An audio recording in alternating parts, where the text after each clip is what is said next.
Chapter 15. Nobody gets the fleece. I got nobody, Polyphemus gloated. We crept to the cave entrance and saw the Cyclops, grinning wickedly, holding up empty air. The monster shook his fist, and a baseball cap fluttered to the ground. There was Annabeth, hanging upside down by her legs. Ha! The Cyclops said. Nasty invisible girl. Already got feisty one for wife. Means you gotta be roasted with mango chutney. Annabeth struggled, but she looked dazed. She had a nasty cut on her forehead. Then her eyes were glassy. I'll rush him, I whispered to Clarice. Our ship is around the back of the island. You and Grover. No way, they said at the same time. Clarice had armed herself with a highly collectible ram's horn spear from the Cyclops' cave. Grover had found a sheep's thigh bone, which he didn't look too happy about, but he was gripping it like a club, ready to attack. We'll take him together, Clarice growled. Yeah, Grover said. Then he blinked, like he couldn't believe he'd just agreed with Clarice about something. All right, I said. Attack Plan Macedonia. They nodded. We'd all taken the same training courses at Camp Half-Blood. They knew what I was talking about. They would sneak around either side and attack the Cyclops from the flanks, while I held the tension in the front. Probably what this meant was that we'd all die instead of just me, but I was grateful for the help. I hefted my sword and shouted, Hey, ugly! The giant whirled towards me. Another one? Who are you? Put down my friend. I'm the one who insulted you. You are nobody? That's right, you smelly bucket of nose drool. It didn't sound quite as good as Annabeth's insults, but it was all I could think of. I'm nobody and I'm proud of it. Now put her down and get her over here. I want to stab your eye out again. Roar! He bellowed. The good news? He dropped Annabeth. The bad news? He dropped her head first onto the rocks, where she lay motionless as a rag doll. The other bad news? Polyphemus barreled towards me, 500 smelly kilograms of Cyclops that I would have to fight with a very small sword. For Pan! Grover rushed in from the right. He threw his sheep bone, which bounced harmlessly off the monster's forehead. Clarice ran in from the left and set her spear against the ground just in time for the Cyclops to step on it.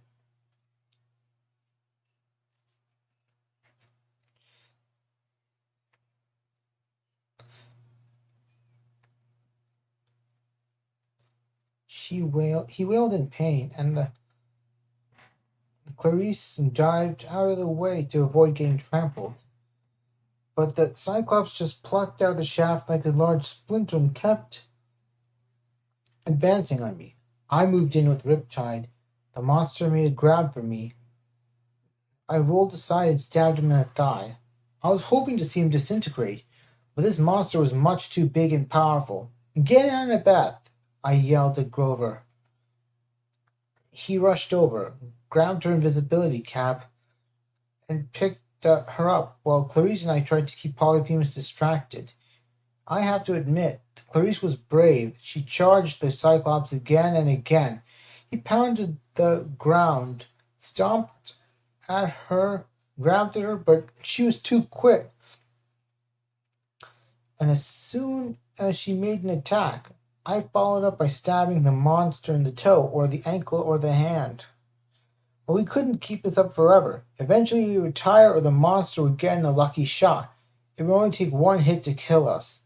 Out of the corner of my eye, I saw Grover carrying Annabeth across the rope bridge.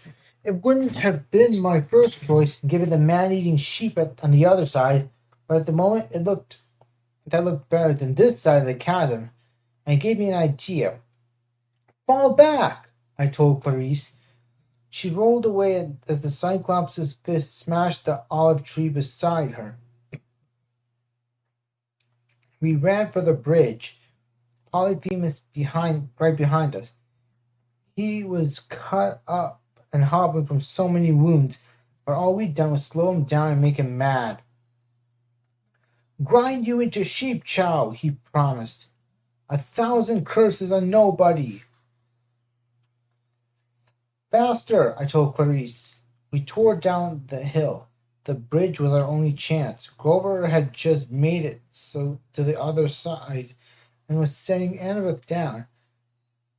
We had to make it across, too, before the giant caught us. Grover, I yelled, get Annabeth's knife. His eyes widened when he saw the Cyclops behind us, but he nodded like he understood. As Clarice and I scrambled across the bridge, Grover began sawing at the ropes. His first strand would snap. Polyphemus bounded after us,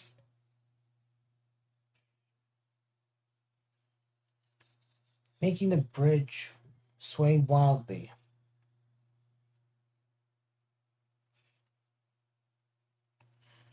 The ropes were now cut.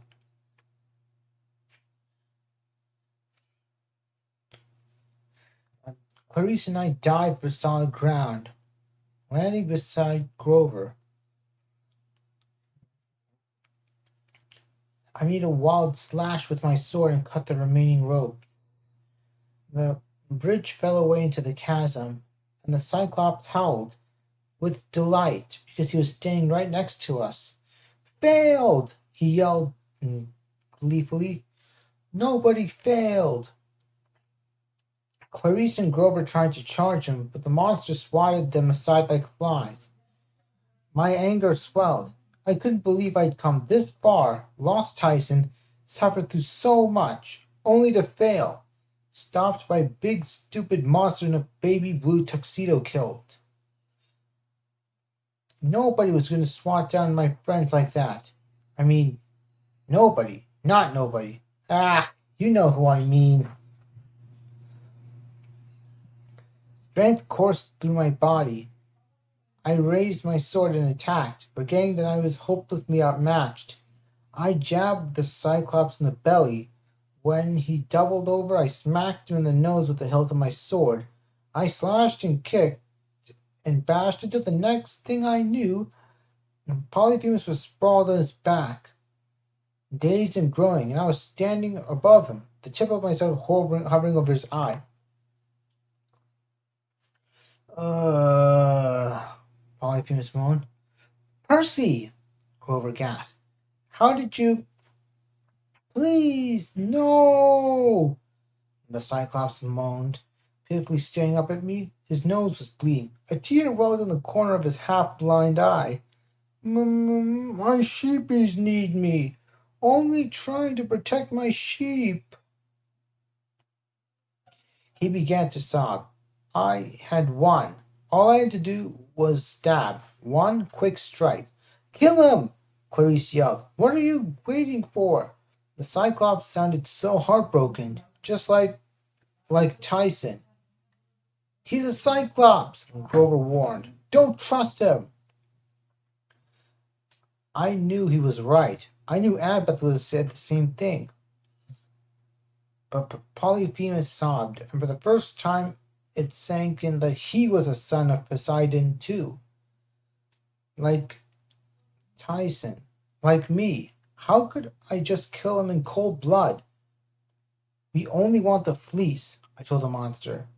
Will you agree to let us take it? No! Clarice shouted. Kill him! The monster sniffed. My beautiful fleece, prize of my collection.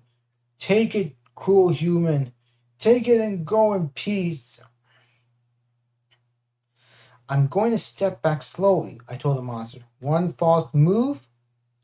Polyphemus nodded like he understood. I stepped back, and as fast as a cobra, Polyphemus smacked me to the edge of the cliff. Foolish mortal, he bellowed, rising to his feet. Take my fleece? Ha! I eat you first. He opened his enormous mouth, and I knew that his rotten molars were the last thing I would ever see. Then something went whoosh over my head, and thump! A rock the size of a basketball sailed into Polyphemus' throat. A beautiful three-pointer, nothing but net. The Cyclops choked, trying to swallow the unexpected pill. He staggered backwards, but there was no place to stagger. His heel slipped, the edge of the cliff crumbled, and the great Polyphemus made chicken wing motions that did nothing to help him fly as he tumbled into the chasm. I turned. Halfway down the path to the beach, standing completely unharmed in the midst of a flock of killer sheep, was an old friend. Bad Polyphemus, Tyson said. Not all Cyclops as nice as we look. Tyson gave us the short version. Rainbow the hippocampus, who'd apparently been following us ever since the Long Island Sound, waiting for Tyson to play with him, had found Tyson sinking beneath the wreckage of the CSS Birmingham and pulled him to safety. He and Tyson had been searching the sea of monsters ever since, trying to find us, until Tyson caught the scent of sheep and found the island. I wanted to hug the big oaf, except that he was standing in the middle of killer sheep. Tyson, thank the gods! Annabeth is hurt. You thank the gods he is hurt? She is hurt? He asked, puzzled. No! I knelt beside Annabeth and was worried sick by what I saw. The gash on her forehead was worse than I'd realized. Her hairline was sticky with blood. Her skin was pale and clammy. Grover and I exchanged nervous looks. Then an idea came to me. Tyson, the fleece. Can you get it for me? Which one? Tyson said, looking around at the hundreds of sheep. In the tree, I said. The gold one. Oh, pretty. Yes. Tyson lumbered over, careful not to step on the sheep. If any of us had tried to approach the fleece, we would have been eaten alive. But I guess Tyson smelled like Polyphemus, because the flock didn't bother him at all. They just cuddled him up to him and bleated affectionately, as though they were expected to get sheep treats from the big wicker basket. Tyson reached out and lifted the fleece off its branch. Immediately the leaves on the oak turned yellow. Tyson started wading back towards me, but I yelled, No time! Throw it! The gold ramskin sailed through the air like a glittering shag frisbee. I caught it with a grunt. It was heavier than I expected, about 30 kilograms of precious gold wool. I spread it over Annabeth, covering everything but her face. I prayed silently to the gods I could think of, even the ones I didn't like. Please, please. The color returned to her face. Her eyelids fluttered open. The cut on her forehead began to close. She saw Grover and said weakly, You're not married? Grover grinned. No, my friends talked me out of it. Annabeth, I said, just lay still.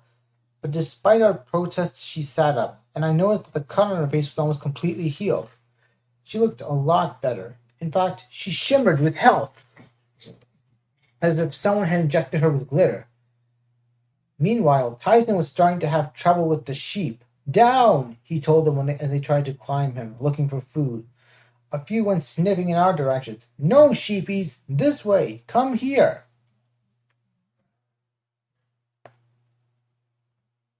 They heeded him, but it was obvious they were hungry, and they were starting to realize Tyson didn't have any treats for them. They wouldn't hold out forever with so much fresh meat nearby. We have to go, I said. Our ship is... The Queen Anne's Revenge was a very long way away. The shortest route was across the chasm, and we just destroyed the only bridge. The only other possibility was through the sheep. Tyson, I called, can you lead the flock away as far as possible? The sheep want food. I know, they want people food. Just lead them away from the path. Give us time to get to the beach, then join us there. Tyson looked doubtful, but he whistled. Come, sheepies, people food this way. He jogged off into the meadow, the sheep in pursuit. Keep the fleece around you, I told Annabeth, just in case you're not fully healed yet. Can you stand? She tried, but her face turned pale again. Oh, not fully healed. Clarice dropped next to her and felt her chest, which made Annabeth gasp. Ribs broken, Clarice said. They're mending, but definitely broken. How can you tell? I asked. Clarice glared at me. Because I've broken a few, runt. I'll have to carry her. Before I could argue, Clarice picked up Annabeth like a sack of flour and lugged her down to the beach. Grover and I followed. As soon as we got to the edge of the water, I concentrated on the Queen Anne's revenge. I willed it to raise anchor and come to me. After a few anxious minutes, I saw the ship rounding the tip of the island. Incoming! Tyson yelled. He was bounding down the path to join us, the sheep about 50 meters behind, bleating in frustration as their Cyclops friend ran away without beating them. They probably won't follow us into the water, I told the others. All we have to do is swim for the ship. With Annabeth like this? Clarice protested. We can do it, I insisted. I was starting to feel confident again. I was back in my home turf, the sea. Once we get to the ship, we're home free. We almost made it, too. We were just wading past the entrance to the ravine when we heard a tremendous roar and saw Polyphemus, scraped up and bruised but still very much alive, his bloody baby blue wedding outfit in tatters, splashing towards us with a boulder in each hand.